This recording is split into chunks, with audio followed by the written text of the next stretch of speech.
Good evening, everyone, and thank you so much for joining us for this evening's Friends of the Euclid Public Library sponsored discussion with Dr. Tamika Nunley, Associate Professor of History at Cornell University and author of The Threshold of Liberty, Women's Slavery and Shifting Identities in Washington, D.C. This book was recently published by the University of North Carolina Press. Dr. Nunley graduated from Euclid High School and went on to earn a Bachelor of Arts degree in African American Studies and History at Miami University of Ohio. She continued her studies at Columbia University and the University of Virginia, earning a Master's of Arts degree in African American Studies and a PhD in History.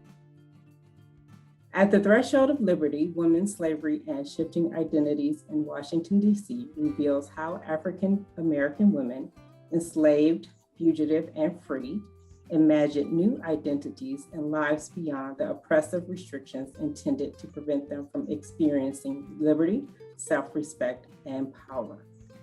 For the first part of the program, I will ask questions of Dr. Nunley, but please feel free to enter your questions in the chat and we'll make sure that we get those asked and answered. So Tamika, thank you so much for joining us this evening. Thank you for having me. It's a pleasure. So Tamika, tell us about growing up in Euclid. What inspired you to become a professor and to write about such an important part of America's history? Up in Euclid was wonderful, and I had a great education and had wonderful teachers that inspired a love for reading. And I just remember after when I went to Euclid High School, after school, we would all go to the library and just kind of hang out. And some of us were just hanging out, but some of us were actually grabbing books off of the shelves. And I just remember it feeling like a treasure trove. I mean, when I think about the amount of books I owned versus the ones that I checked out, right? I checked out many more books than I actually had of my own. And so I really leveraged the resources available to me there and also in the school systems. And it was really great. And my dad loved history. And I was always very interested in learning about, where our family members came from and what was our role in American history. And I began to explore that more in college and didn't know what a professor was and certainly didn't know what a PhD was. And so, it was definitely a journey of learning about, what one could do as a researcher and teacher. And eventually I just fell in love with the research and being able to interact with other thinkers and really pursued that. Wow. Well, I hope that we get a few Euclid students to log on tonight. Yeah. Know that sometimes you don't have to know right away what you want to do or be. Mm-hmm. But those little nuggets are being planted along the way and you'll find your way. So prior to jumping into the details of the book, can you share your research journey and the acknowledgements? You specifically mentioned that the American Association of University Women and the Oberlin Faculty Research provided a grant that funded a year-long fellowship. So tell us about that. Yeah, so my research started in graduate school, and I began by writing a dissertation about enslaved and free Black women who are accused of crimes.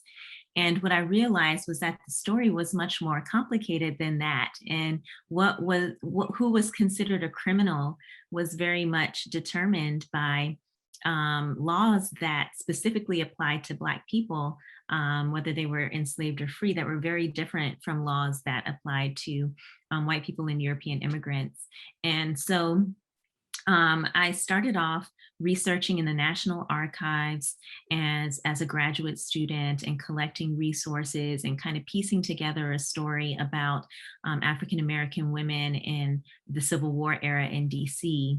And then as I sort of developed the project further as a professor, I went and made several more trips to the archives and was able to collect more information to expand the scope of the project. And so by the time I was in my fourth year, as a faculty member at Oberlin, I was able to have a research leave to finish the book and bring it to the finish line. And so a grant from Oberlin and also a grant from the American Association of University Women allowed for me to do that research and finish it up and finish writing the book to what it is today.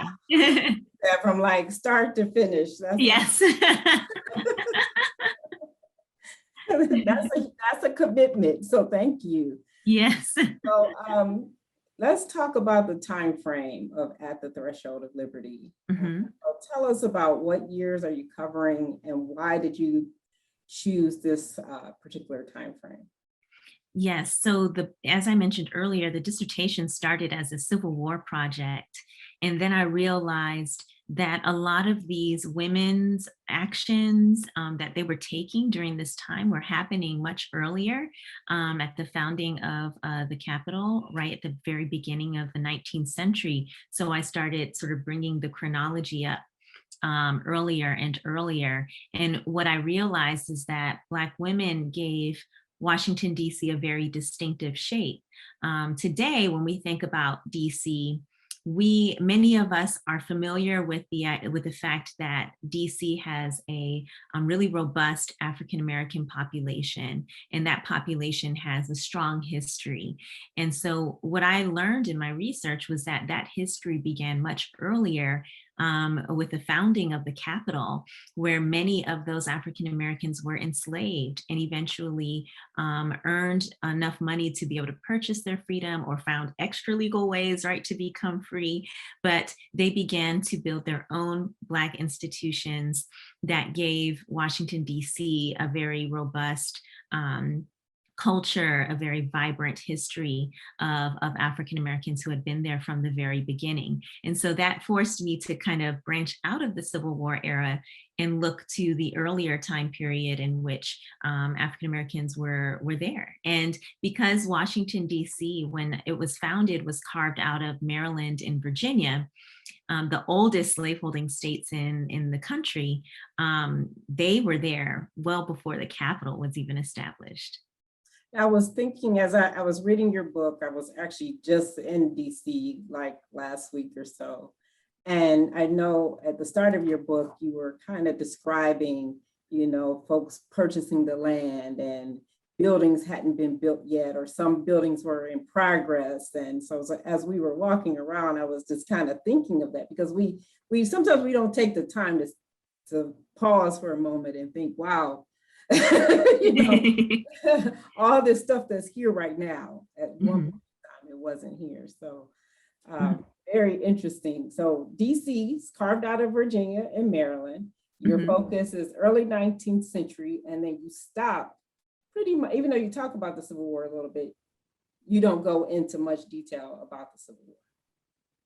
Yeah, the last chapter is about the Civil War and how Black women, they are trying to become free while the war is raging on, right? And so even, as Abraham Lincoln passes the Emancipation Proclamation and Congress passes a series of legislative acts that allow for enslaved people to become free within the Confederacy, it allows just that, right? For enslaved people to become free within the Confederacy, right? And so these women are in Washington, D.C., which is not the Confederacy, right? Or some of them are coming from Maryland, which is a slaveholding state within the Union. So the Emancipation Proclamation would not apply to them, right? And so D.C., early in the war, passes an Emancipation Act as sort of an experiment, right? To see, like, can we pull this off?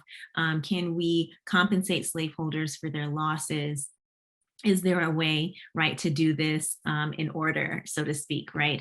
And what they realize is that lots of slaveholders mount up a resistance, right? They say, absolutely not. This is not constitutional. The Constitution protects our right to property. So it's not as easy as passing a law that when you look on the ground and the actions that the women are taking, they're actually kind of wrestling in order to ensure their freedom. Right.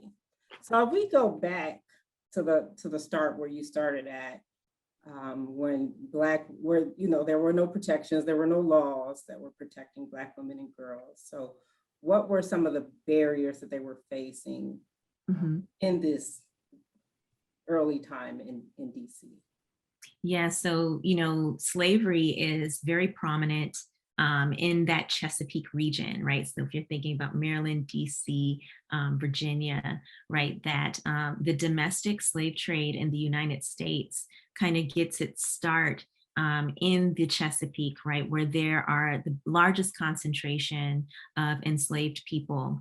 And at this particular moment, many of the slaveholders along the Atlantic seaboard are shifting their resources and investing in land in the South, the Deep South, right, and further west. And with that, they need a lot of labor. And so the tobacco crop that initially gave the Chesapeake, unprecedented levels of prosperity was starting to decline. And we saw sort of a surplus of enslaved people in the upper South. And so the domestic slave trade then brought people from the upper South to the Deep South in order to supply labor for Southerners there. And so what this means then is that a place like DC became a really important hub for the domestic slave trade. And so even right, though they are in a city and they may be having really great interactions with other African Americans who are free, even though some of them may be able to sneak off to church, there are laws that specifically govern how Black people live their lives. They're called Black codes, right? And slave codes. So there's a set of laws that govern the lives of free Black people. And there's a set of laws that govern the lives of enslaved people apply, right, to the white residents in the capital. And so, an example of that, what those laws look like is a curfew, right? A 10 o'clock curfew where enslaved and free Black people can't be around the city walking around without authorization to do so. The only exception is if they are attending church.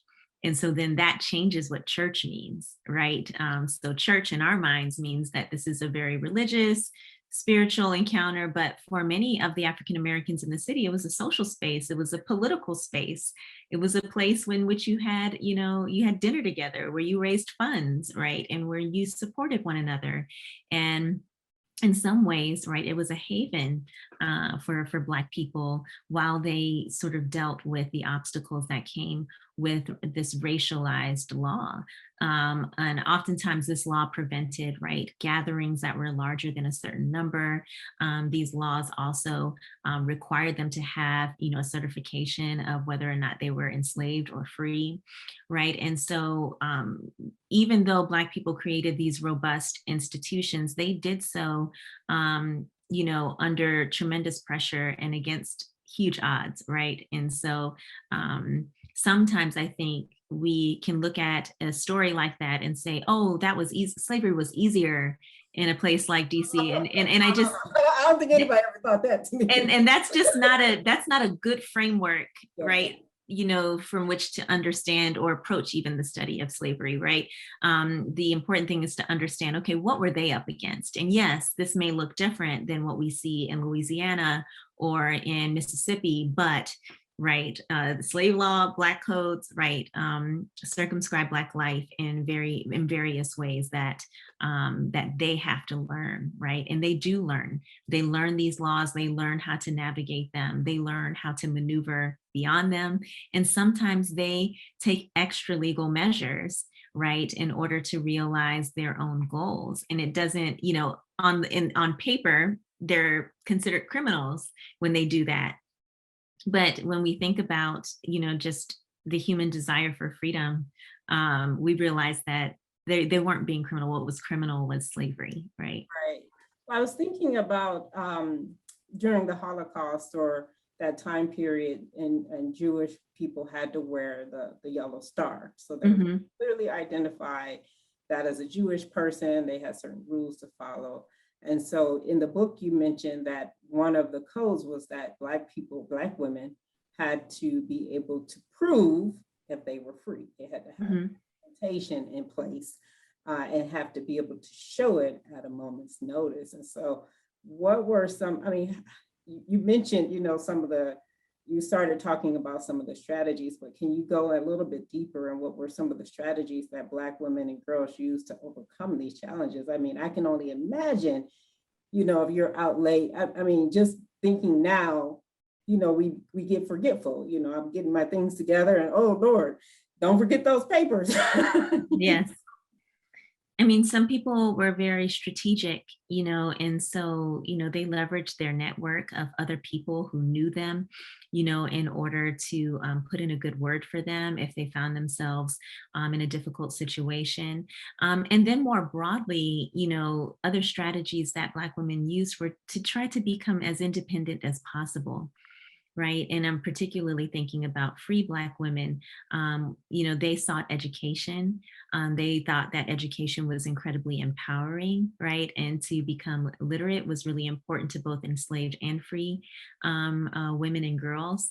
And they also built their own businesses, right? And so, where they could not find support, right, and resources, they created them in order to build the kind of life that they wanted to build. And so they really sort of threw their energies in the direction of creating the kinds of communities in which they could thrive. And what it means is that they had to imagine a world in which they fit in and they could belong and be safe. And a lot of that required a collective effort and mutual support among members of the community. Well, I have to say, Tamika, as you mentioned, they started their own businesses to, make sure that they were as free as possible. I just found it so fascinating. Everybody, please make sure you get this book and make sure you read the book. You mentioned prostitution, and I never thought about women, especially Black women, participating in this form of business to provide a way for them to earn money and try to free themselves in some way. So why did you decide to add sex work as a topic in this book? Like, why? How was this one of the businesses? It was definitely a business. And, when I started looking at the record, I realized that prostitution was everywhere, and it was pretty common. It wasn't illegal at the time. Now acts associated with prostitution were, right? But to leave out the prostitutes were to kind of make them, generically absent. I think that's what I say in the book, right? Is to just pretend that they're not there. And I think, right, sometimes when you're crafting a history around African American women, the impulse is to kind of produce one particular narrative of who Black women are. And oftentimes we lean towards those who are sort of achieving, the ones who are attending school, right? The ones to church. Exactly, the ones who are going to church. But, what I wanted to disrupt was this idea that prostitutes didn't go to church, right? And, didn't, have an investment in the community, right? That they actually did. And that they were very much a part of the community. And sometimes prostitution was a short-term strategy. And so it wasn't necessarily something that Black women thought that they would, do for the rest of their lives. Sometimes they just thought, what, this is a way, to earn some money on my terms, right? And so the question I was concerned with is, okay, we see this shift, right, where there is increasingly more free Black people in DC by the time we get to the 1830s and 40s. And what does this mean, right? So what does it mean to become free? Do you just automatically have a prosperous life because you are no longer subject to chattel slavery? Or what kinds of obstacles are you up against? And what I realized is that the American labor economy was structured in such a way where Black women could only be a free version of what they were doing, right, as enslaved people. And so the jobs that they could have were to be washerwomen, to be domestic servants, to be cooks, to be the kinds of laborers that were very similar to what you would see in slavery. And Right. while, and that work is incredibly important, but what that work doesn't allow for is a level of autonomy and entrepreneurship, right, that these women were seeking. And so they oftentimes look to prostitution in order to be their own boss, in Right. order to set the terms of their pay, and to have a little bit more freedom. And I say that with caution because sex work is certainly dangerous. In the 19th century, in the city, it is. It can be incredibly perilous, especially when you're dealing with a population of women who have very little rights for which to claim, before the courts. But at the same time, right, many of them found that it was worth the risk. And so what you see is there were thousands of Black women who were actually prostitutes during this time period, and especially during the Civil War, when Yeah. there are more soldiers whose pockets are stuffed with wages, right? And there's job shortages in the city because there have been so many people who have flocked to the city, to the nation's capital during the war. So you have this population concentration, this lack of jobs and employment options, very limited employment options. And so many women saw this as their only way to survive. Right. Right.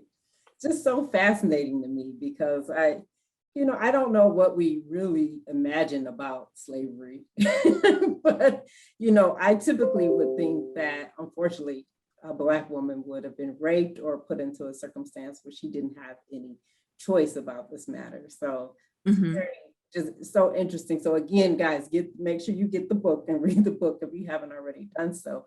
But as you were talking about the records, that also was just so interesting to me because you use court records and newspaper advertisements and the law as you were going through this research journey. So, and these, when we grow up, when you were at Euclid High School, you learned about primary resources.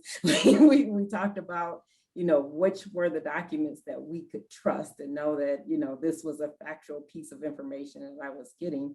So when you're preparing to teach in 2021 in the 21st century, teachers are now facing legislation which could possibly prevent them from using books such as yours. So Mhm. how do you teach history and balance that with the misinformation regarding critical race theory? For sure. So one of my favorite classes to teach is Intro to American History. Okay. And the way that I teach that course is I teach that course to be an inclusive history. You simply can't know who George Washington is without knowing the enslaved people who served him every day. You can't know who Thomas Jefferson is without knowing the enslaved people who toiled on his land in order to support his wealth and his rise to political power. And so the idea that you can sort of pick and choose what part of history that you choose to focus on is not necessarily good history or good learning, right? And so what I encourage students to do is to take this information and take sort of this more all-encompassing picture of what the past is, and then begin to really consider what they think about it. One thing that I think it's important to note is that those who teach critical race theory are not interested in telling people how to think.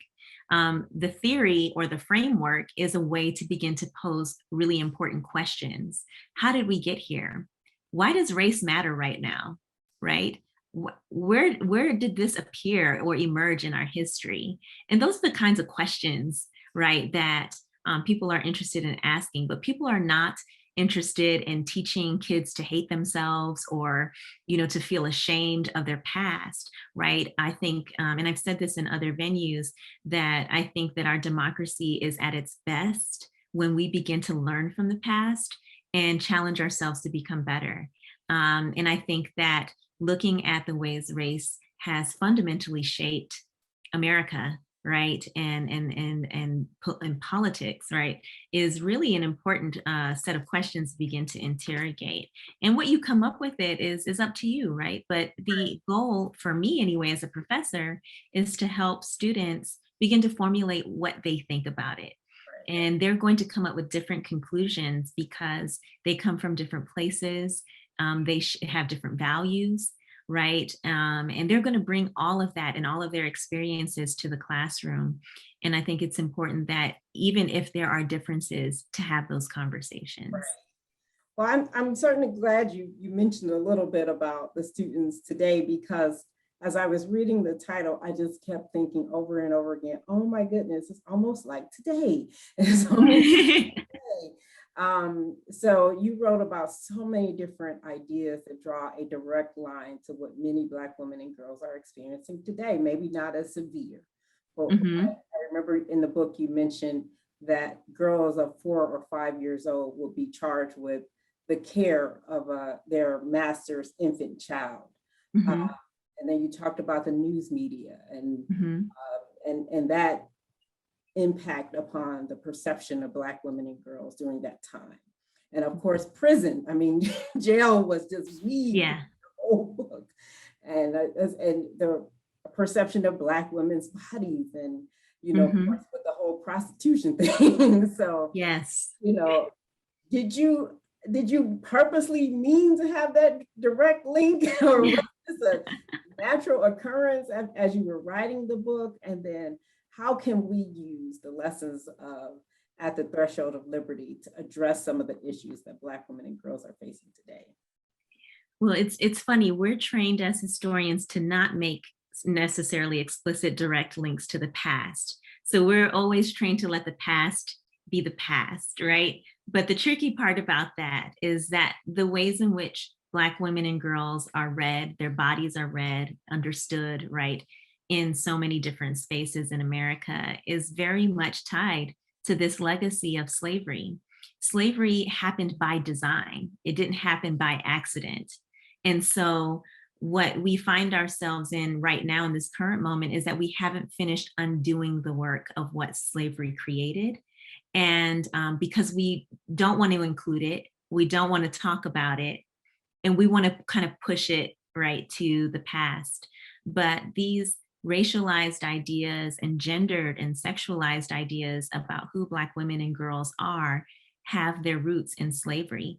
So, you know, the law of 1662 passed in Virginia made slavery inheritable through Black women, right? And so what does that mean for the reproductive labor and exploitation of Black women's bodies, right? There's a whole discourse around Black women being hypersexualized and sort of deserving of right treatment, right? That this natural reproduction is a natural outcome of who Black women are. And that's an idea that was planted right in the early years of this nation, right? And so how do we begin to grapple with the implications of that, right? Because countless Black women were exploited, right? Their reproductive labors were exploited, their bodies were exploited because of this justification. And it's encoded in American law, right? And so that's not hyperbole, right? That's just what it is, right? And so we can pretend, right, as though it didn't, that law wasn't passed, but the truth of the matter is that Virginia legislators passed it, and then many Southern states followed suit. And so we are still dealing, right, with the ramifications of what slavery was. And what it means is also, you know, that so many Americans got a start by many centuries, you know, that African Americans did not get. And so Black women and girls have been fighting to create new realities, new visions of life in America from a really long time, right? And so oftentimes, not only do I see the correlations between right, the damaging aspects of slavery, but I also see the correlation between Black women's and girls' freedom practices then and now, right? And I see, right, you know, I see, you know, young, even right now, right, this is graduation season, I see young Black women like, you know, posting their accomplishments, you know, and talking about why education is so important to them. I see Black women like and girls empowered by their bodies and their sexual identities, right? And so you see all these different ways of freedom making that's happening and has been happening, right? And so you see the traditions there and the linkages there. They don't always look the same, right? But the instinct, right, to say, I'm going to have to create my own idea about who I am in this space because this space wasn't necessarily created for me. Right. And I just want to go back a little bit because you were talking a little bit about legacy there. And I know in the book you mentioned that a lot of women, because there was no legal marriage for an enslaved woman, but a lot of women would join the church where records of birth or baptismals would be kept. So they were they started building that legacy through their remains. And so talk a little bit more about how they were building that legacy then, and then how that impacts the broader legacy of American history now. Well, I think the church is really a powerful example, right? And so many of the churches that I discuss in the book are still standing today. Many of those churches are still standing with pews and markers with the names of Black women who have, worked incredibly hard, scraped everything they had in order to donate, right, and to build these institutions. And so, the legacy is still with us today, this robust African-American population in these institutions in DC that are still standing from the 19th century have everything to do with these Black women who were thinking about what it means to pool one's resources together in order to create something that belonged to Black people. And that legacy is still with us today. And then I think, in ways that I don't necessarily capture in the book, but I think is implied, is just the oral traditions that are passed through the generations of women, right? And so many of those traditions appear in the church as well, appear in educational institutions that are led by African Americans, and also by the political activism, right, of many of the women from that time period. Very true. That just never, again, it's just so fascinating to think back that these women were just being so creative under such harsh circumstances, but never, resisting in the ways that they could. And I know recently I had the opportunity to take a tour of the Mount Vernon plantation, George Washington's home. And on the tour, they were talking about how slaves would rebel. They would hide. They would, just do these little creative things to say, I can still resist. You may have this control over my being, but there are still ways that I can creatively resist and let you know that, I don't agree with bondage. Can you talk just a little bit more about this whole difference between the master thinking that these people were actually okay? Like when I hear a lot of people talk today, they talk about, we learned that slavery was this benevolent enterprise and that they were happy. And it's like, why would you think that? So can you talk about this little tension? I don't want to call it tension, but it is a tension. I was like, it's more than tension, but it's an all-out conflict, right? And it's a conflict that master thought and the Black enslaved woman thought about herself. Yes, and so it's a conflict that enslaved people have been creating since the Middle Passage, right? Since the transatlantic slave trade. No enslaved people arrived on the shores of the Americas thinking, wow, this is great. Like, I'm really contented and how nice of them, right, to take me in. No, absolutely not, right? That this has always been warfare, right? And colonization was volatile, right? And then even as the US declared in 1776, right, their independence, they were claiming lands that were also, right, did not belong to them, right? And so there was conflict everywhere, whether it be with indigenous people or with, African descended people or other European powers. And so the idea that there was a seamless, right, sort of colonial life, right, being established, and then this nation being established without conflict and contradiction is just not true. It's a romance that people want to feel good about themselves, but it's not history, right? And so, I start the book with Suki, and Right. Suki, right, spends, several decades with this family. And, even when they moved to DC, she talks back to them. She's like, I'll move wherever I want to move, right? And so she ends up in DC, like, and they drag her to DC, but then she uses that opportunity to leave, right? And then she decides, I'm going to give myself a new name. I'm going to pretend I'm a free woman, and I'm going to hire myself out because I know I'm a good cook, right?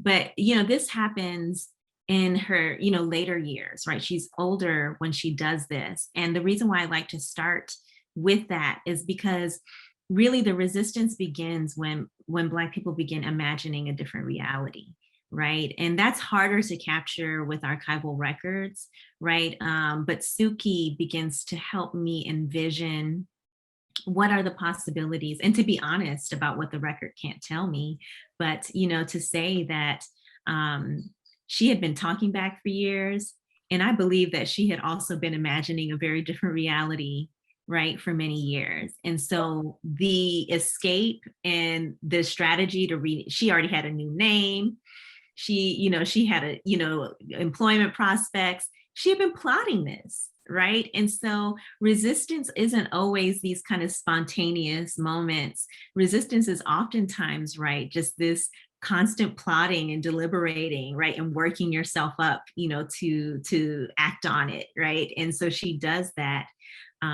in ways that are very strategic. Well, I'm not gonna, because you got to read the book, but there's another story of Jane Johnson in the book Mhm. that, oh my goodness, we're not gonna talk about it because I need to. But this story about Jane Johnson, is heartbreaking, but it's hilarious because I was like, I can't believe that man thought she wasn't gonna say, I'm out of here. Yes.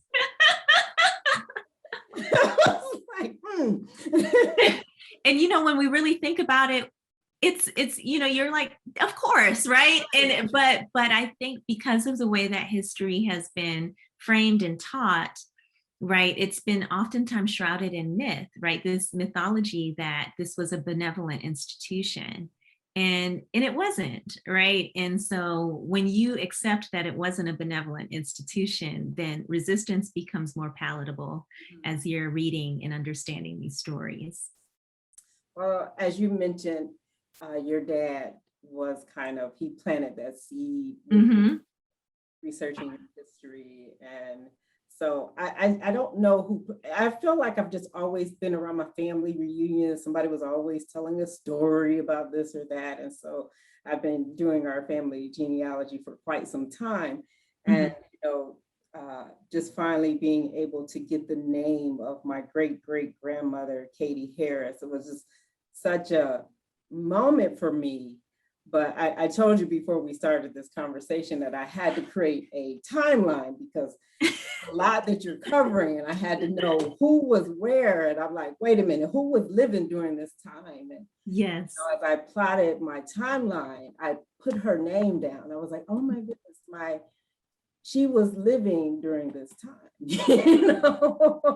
she was unfortunately living in Tennessee. Yeah. she, she wasn't near, I mean, like you said, people think that the DC area was a little bit easier.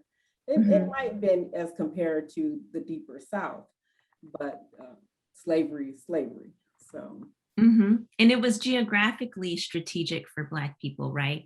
So it's not that slaveholders were necessarily nicer in DC. It was that the geography of the place put, right, DC in a little bit closer proximity to places like Pennsylvania, where there would be abolitionist and vigilance networks to be able to assist with escapes into free territory. And also the community, the ability, right, of free Black people to convene in DC made it also a friendly place for enslaved Black people. But like I said, this doesn't have anything to do with slaveholders per se. This is more about what African Americans are able to create in order to create their own spaces of refuge. Right. Very interesting. So you guys have been patiently listening to our conversation. And as I mentioned, I wasn't going to take up all the time. I do want to take some questions from the audience. If you have any questions for Dr. Nunley, or else I'm going to keep talking because I found the book so fascinating. It was such a good, and it's not a long book. So, you're not reading like War and Peace. So if you have any questions, if you want to go ahead and type them into the chat, but I also want to remind everyone, we posted in the chat Dr. Nunley's website, tamikanunley.squarespace.com, and her Twitter handle and Instagram handle are also in the chat box. And of course, you can check out the book from the library, but please, we want to be supportive of her work. So make sure you purchase a copy. Oh, somebody asked, is it on Audible? I don't think it's on Audible yet. Not yet. I'm sorry. That's why I said this one it's not a long read, but it's definitely, it's a good read. It's a lot that Dr. Nunley covers, but it's well worth the read. So Tamika will have to go back and talk to her publishers to get it Audible. Any other questions? Because otherwise I'm going to dive back in here.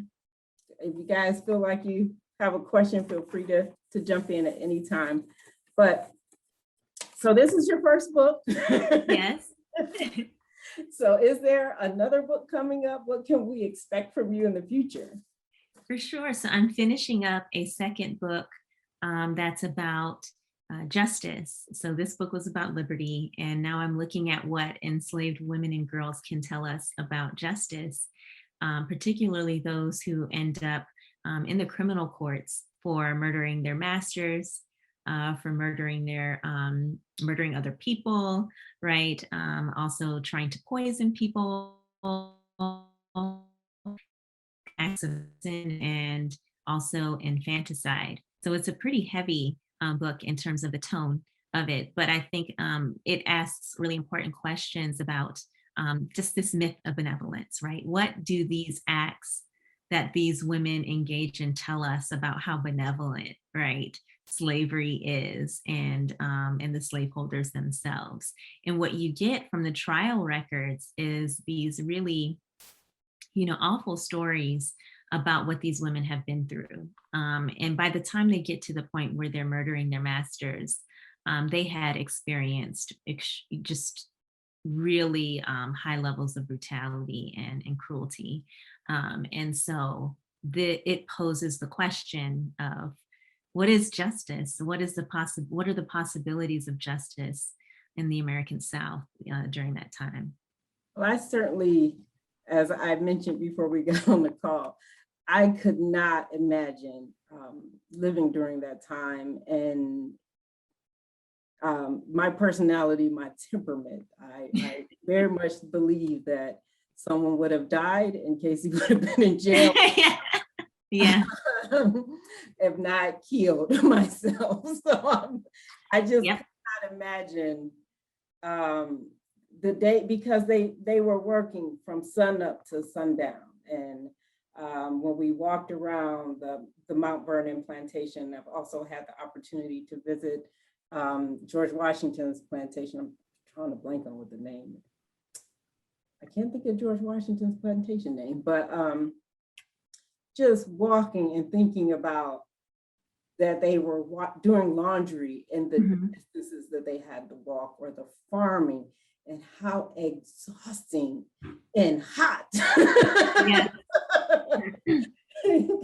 Because this is Virginia. So yes. I just couldn't imagine. So we will be looking forward to reading the second title, see how these women resisted.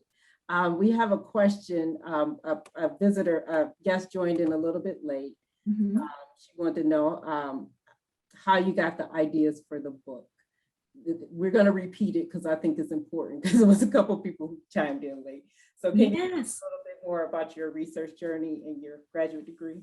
For sure. I got the idea by, being in grad school and trying to figure out where Black women were during the Civil War. And what's interesting is that, many books about the Civil War prior to the past decade had really focused on the politics of the Civil War and the military history of it as well. But now we're starting to get more histories that talk about the experiences of women, that talk about the experiences of the enslaved. And so, I was wondering, where were the Black women? And I found out that they were everywhere. They were all throughout the nation's capital, whether they were selling sex, liquor, right, or goods that they were peddling, or they were headed to church, or they were headed to school. And so I began to explore those experiences, and it brought the chronology of the project beyond the Civil War and to the founding of the nation's capital. And so it evolved as I found more information and as I hunted through the archives to learn more about their stories. I was able to develop more of the story earlier. And what you see there is that many of the strategies that Black women and girls employed during the Civil War, they had been employing right at the beginning of the 19th century as well. Well, I think, again, I know that Dr. Nunley had mentioned, as a historian, she's not supposed to draw these lines, these parallel discussions from the past to the future. She's supposed to kind of stick to the discussion of the past. But when you talk about Black women and just working together, pooling our resources, you still see that now, for childcare or the friends that I know who have pooled resources together to start businesses, and those strategies are still in play today. Absolutely. The guest also said, can you explain the geography a little bit, why the geography of DC is important? Oh, absolutely. I think it's one of the most interesting aspects of DC history. So DC is carved out of Maryland and Virginia, which are the oldest slaveholding states in the country. So there's already a commitment to slavery in the nation's capital as it's being carved out into the District of Columbia. But it's also interesting because of its close proximity to northern territories that gradually abolished slavery. So what this means is that if you look at enslaved people who are in southern states that are further south, it's much more difficult, right, to escape. And oftentimes it's primarily men who are escaping, but many of the women are tied, to kinfolk, to children, right, and oftentimes don't make the journey as much as men. They still make the journey, but not as frequently as men do. But in DC, lots of Black women run away, right? And I think they run away because of the geographic proximity to places like Pennsylvania. And so it's a very different way of understanding the experiences of enslaved women than, say, for instance, enslaved women who are in other states like Mississippi or Alabama, right, where their geographic proximity to free states is very, very limited and far, right? And then during the Civil War, the geography gets even more interesting because Washington, D.C. becomes the center of the Union War, right? And so that's where Lincoln is, and he's defending Union lines there, right? And so DC becomes this kind of very fortified place. But right next to it is Virginia, which is a part of the Confederate War, right? The part of the Confederate States of America. And then Maryland is a part of the Union, but it's still a slaveholding state. So politically, Lincoln has, a set of challenges. He's starting to pass these emancipation policies during the Civil War that apply to those states in rebellion, the Confederacy, but you've got a loyal slaveholding state on the other side where, enslaved people want to be free too over there. But in order to keep Maryland in the Union and to keep support, right, from the states that are in the Union behind the war, he has to make sure that he appeals to those interests. So if you zero in on the ground to what Black women are doing, they're running everywhere, right? So they're escaping, right? They're trying to leave Maryland, right? People from, Virginia are trying to leave Virginia to try to get to DC, right? And so you have this like descent upon DC that is very much driven by geography and by politics in very interesting ways. So that's just to give you an example of why geographically it's so interesting and significant. Well, and I think even now, how close when I'm, driving from Virginia to DC or Maryland Mm-hmm. is, well, okay, they didn't have cars back then, of course, but still, it is closer than if, for say, like my great great grandmother who was trying to figure out how to get out of Tennessee. Exactly. Then I think too, you mentioned the amount of free Black people that were in that area. So it was much easier, I would believe, to blend in. Yep. Yep. And you were more likely to find Black people who wanted to help, right? And who could help, who had the resources to help. And so it made the city a very attractive place. Also, many enslaved people really revered Abraham Lincoln, and so, they thought, many of them, this is when the White House was open, right, could come, and say, I plan on going to see Mr. Lincoln about X, Y, and Z, right? And so this was also a moment in which enslaved people were forging a really important relationship with the government that had been unprecedented because so much of their lives had been very much circumscribed by laws that were created at the state level. Yeah, it's just as you talked about Dolly Madison and her relationship with her enslaved woman, and it was almost as if they never thought that Black people were talking to other Black people.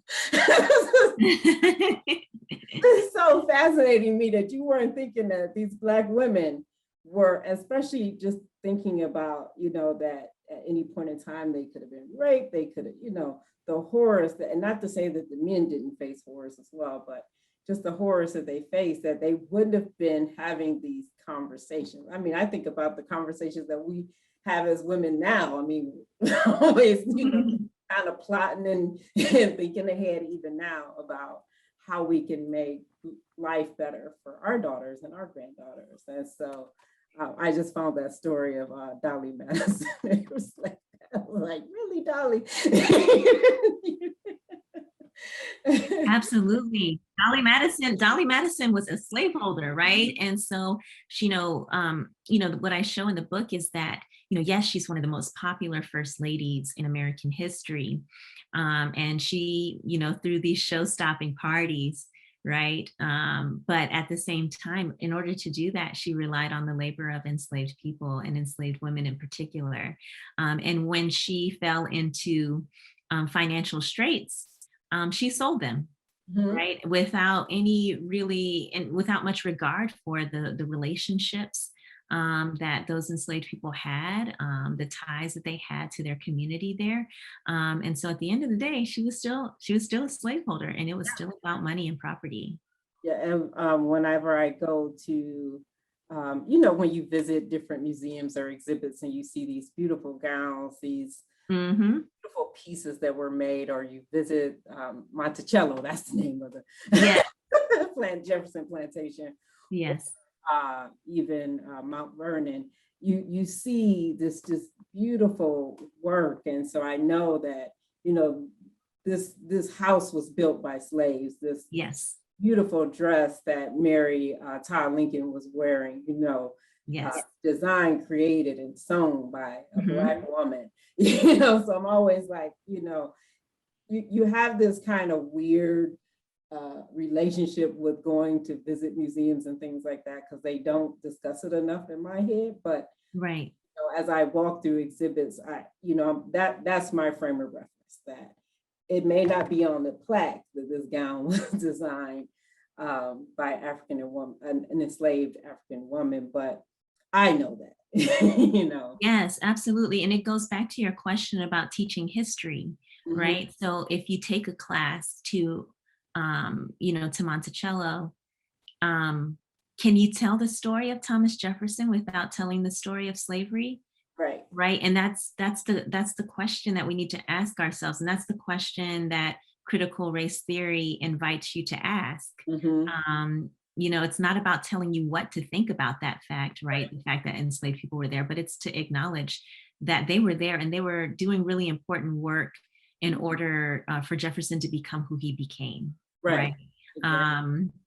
And so I that's, think they even mentioned the hours that he spent being able to sit back and contemplate life and philosophy. And I was like, yeah, because somebody was ironing and somebody was cleaning. or making bricks, right? And plaster and nails and like literally the foundation. Of course, you can sit back and contemplate life and the Constitution and all these great ideas when you have all these men and women surrounding you to do the heavy lifting. Yeah. Kelly said, I asked this question because of Jim Crow South, what happened in the North in the DC area? Oh, okay, I missed her first part. She said, I've never known this information. This is fantastic to learn. After the Civil War, what was the real immediate impact on women and girls in DC? I asked that because of the Jim Crow South, what happened in the North in the DC area? Well, it depends on which women and girls you're talking about, right? Which is the whole premise of the book, that there's no one group, right? That there's actually women and girls who are born in extreme levels of poverty. There are women who are, have the means to go to school and to become teachers and activists and social reformers. And then, there are many who, many more who become washerwomen and domestic servants, right? And so what becomes of them afterwards has everything to do with American labor economies, right? And how it subjugates women and girls to a very narrow set of options. So as long as the American labor economy excludes women and girls, right, of all races, from certain occupations, but then you tack that onto women and girls who had been formerly enslaved, then it's really, really challenging to begin to build one's life. But they do it, and they make the effort. They build social movements. They work. They attend night school or day school or Sabbath schools, right? And they really try to mobilize on behalf of their communities. But every woman and girl would be different, right? There were women and girls who got their start in sex work, right? And so what would be the impact of that history, right, afterwards? And so it really depends on who you're talking about. But the overarching, right, factor is, right, racial capitalism, right? This idea of American labor economies in which Black women can only work certain jobs, right? Which then means they can only earn so much money and they can only be so successful, right? And so that poses a really important question for just the economic structure of labor in America at that time. Well, guys, I'm telling you, you have to read the book. It's really good. I want to end, this is a good question. I think you can answer it quickly before we wrap up. If an enslaved woman murdered her rapist owner and went to jail, were they freed after the Civil War? Oh, that's a very good question. It depends on the state.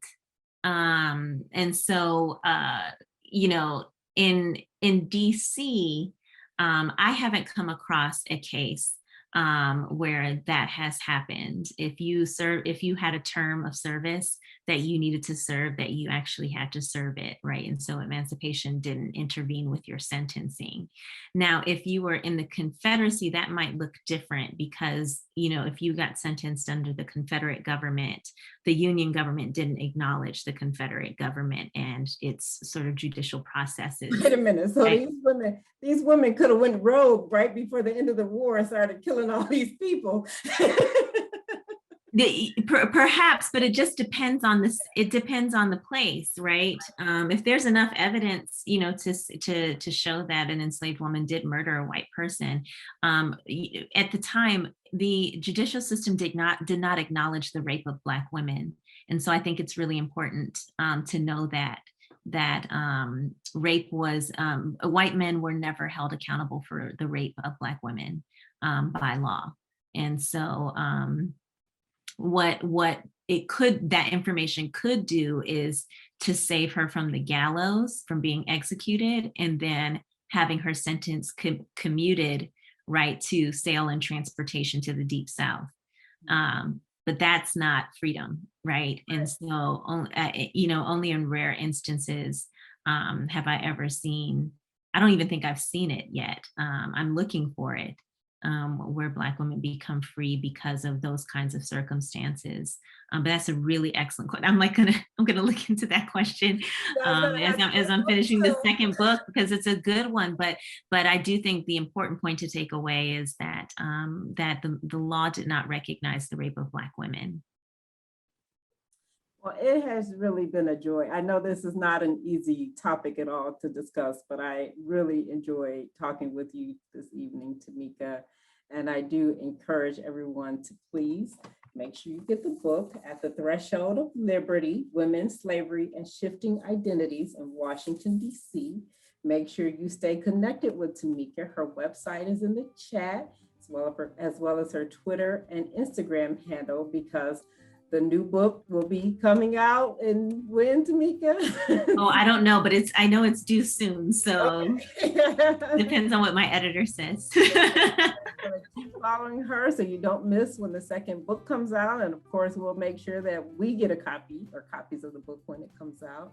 But again, you can check out the copy of At the Threshold of Liberty from the Euclid Public Library, or feel free to purchase it through Amazon, IndieWire, Barnes & Noble.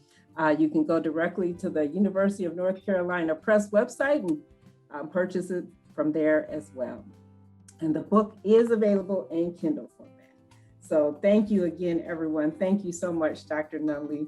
Thank you. Thank you for having me. If you want to learn more about the programs that we're hosting, especially for Juneteenth, check out our website at euclidlibrary.org. Thank you, everyone. Have a great evening.